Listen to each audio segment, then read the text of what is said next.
mes foodies, bienvenue sur ma chaîne, j'espère que vous allez bien. Aujourd'hui, j'aimerais vous proposer cette recette de pâtes à la sauce fromagère et à la viande hachée. Une recette simple et facile à préparer qu'on peut faire chez soi à la maison sans four et sans plat. Donc ou dans une poêle, c'est le plus simple, surtout pour ceux qui n'ont pas de four. Et donc, ça sera une recette vraiment, voilà, très bonne, surtout avec beaucoup de fromage.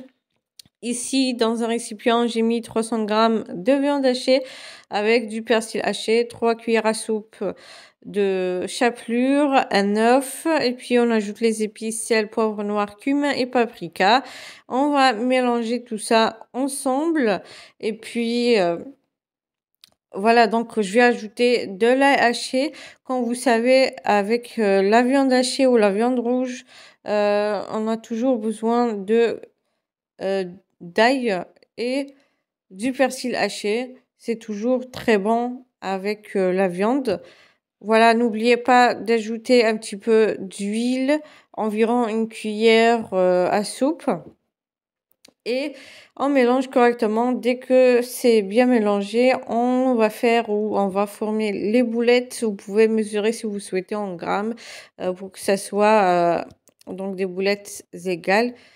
Et bien sûr, je les aplatis quand même pour que mes boulettes soient bien cuites au moment de la cuisson. Je ne veux pas les retrouver à l'intérieur crues. Parce que si vous les mettez quand même assez épaisses, ça peut ne pas cuire correctement à l'intérieur. Et puis, dès qu'on finit de former nos boulettes, donc pour la viande hachée, vous pouvez la remplacer par du blanc de poulet que vous mixez ou que vous écrasez ou que vous euh, hachez. Vous pouvez mettre les épices, l'œuf et comme on vient de mettre avec la viande hachée, ça sera à peu près pareil. Et vous mettez donc vous formez vos boulettes. Donc pour cette fois-ci, moi j'ai préféré mettre la viande hachée. Voilà, dès que je finis avec la viande hachée, je vais la faire cuire dans une poêle avec un petit peu d'huile et du beurre. Et puis, dès que c'est cuit d'un un côté, je retourne pour faire cuire de l'autre côté. Et moi, d'un côté, j'ai déjà fait cuire mes pâtes. Vous pouvez prendre n'importe quelle forme de pâte. Je les ai fait cuire dans l'eau bouillante avec un peu de sel. Donc, pour le sel, vous pouvez modérer quand même la quantité pour ne pas que ce soit trop salé puisqu'il y a déjà le fromage. Sinon, pour ne pas avoir la tension qui va monter ou bien s'il y a à la maison des membres qui ont la tension. Donc, il faut vraiment modérer avec la quantité de sel. Voilà. Donc là, dès que c'est cuit, je mets sur une assiette avec un papier absorbant pour enlever le surplus d'huile et le beurre. Voilà, pour le beurre, vous pouvez ne pas le mettre juste un peu d'huile dans la poêle. Et bien sûr, il faut que ça soit chauffé et vous mettez vos boulettes, vous les faites cuire. Voilà. Donc moi, j'aime bien que ce soit bien cuit, bien doré des deux côtés. Voilà, je retire ça et puis donc je vais mettre un oignon haché. Et bien sûr, c'est facultatif, vous pouvez ne pas le mettre du tout. Moi, j'ai voulu en mettre pour que ça ait un peu plus de goût et de gourmandise. Donc l'oignon, c'est le roi de la table, le roi de la marmite. Et ici, je mets le poivre noir et un tout petit peu de sel. Voilà. Et je mets environ un demi-litre de crème liquide.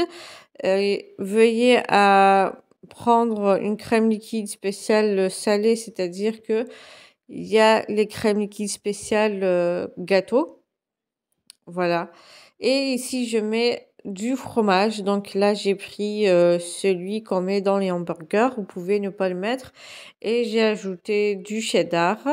Vous prenez le fromage que vous voulez, que vous aimez ou que vous avez chez vous.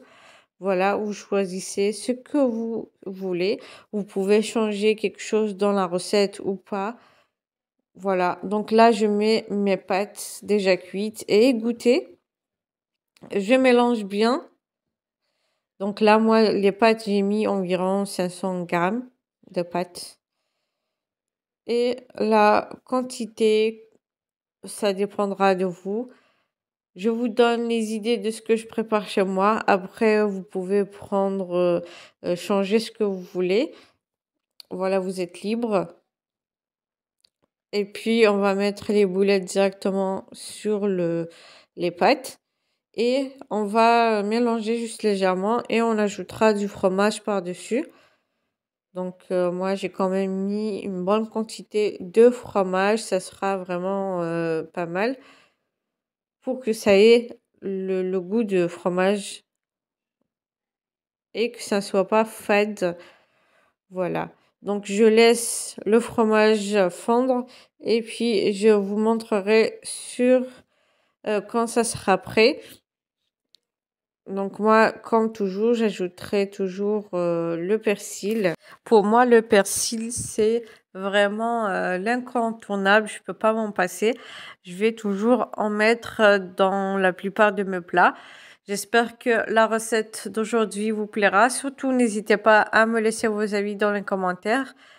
Mettez un pouce bleu, je serai ravie d'avoir vos encouragements et bien sûr, n'oubliez pas de vous abonner à la chaîne pour recevoir les notifications des prochaines vidéos. Sur ce, je vous dis merci de m'avoir suivi. À la prochaine recette. Bye bye.